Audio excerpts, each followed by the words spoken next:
পিরোজপুরের মঠবাড়িয়ায় তালাকের জেরে জামাতার হাতে শাশুড়ির হামলার শিকার হয়েছেন। শনিবার ৮ ফেব্রুয়ারি রাতে উপজেলার গিলাবাদ গ্রামে এই ঘটনা ঘটে। ধারালো দা দিয়ে কুপিয়ে হামলা চালানোর অভিযোগ উঠেছে সাবেক জামাতা খোকন হাওলাদারের বিরুদ্ধে।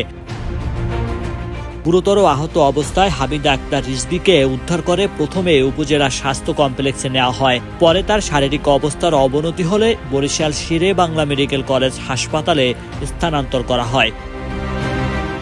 এ ঘটনায় আহত হামিদার মেয়ে মাসুমা বেগম বাদী হয়ে থানায় হত্যা চেষ্টার মামলা দায়ের করেছেন।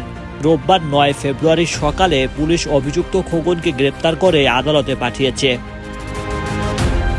স্থানীয় সূত্রে জানা গেছে ২০০৫ সালে মাসুমার সঙ্গে বিয়ে হয় উজিরপুর উপজেলার ভাষণচার গ্রামের মৃত মোহাম্মদ ওসমান গনির ছেলে খোকন হাওলাদারের।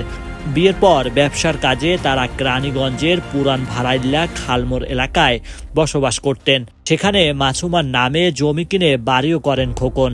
তাদের সংসারে এক ছেলে ও এক মেয়ে রয়েছে, কিন্তু পারিবারিক কলহের জেরে গত বছর অগস্ট মাসে মাসুমার স্বামী খোকনকে তালাক দিয়ে অন্যত্র বিয়ে করেন। এরপর থেকেই খোকন ক্ষুব্ধ ছিলেন। শনিবার সন্ধ্যায় খোকন গিলাবাদ গ্রামে এসে শাশুড়ি হামিদা আক্তারের ঘরে ঢুকে ধারালো দা দিয়ে এলোপাতাড়ি কুপিয়ে তাকে গুরুতর জখম করেন। তার চিৎকারে স্থানীয়রা ছুটে এসে হামিদাকে উদ্ধার করে এবং খোকনকে আটক করে পুলিশের হাতে তুলে দেয়। মঠবাড়িয়া থানার officer in charge OC Abdullah Al Mamun বলেন, হত্যা চেষ্টার অভিযোগে মামলা হয়েছে।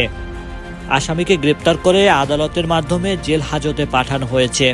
Raju Sikdar Niloy, Pirojpur online news.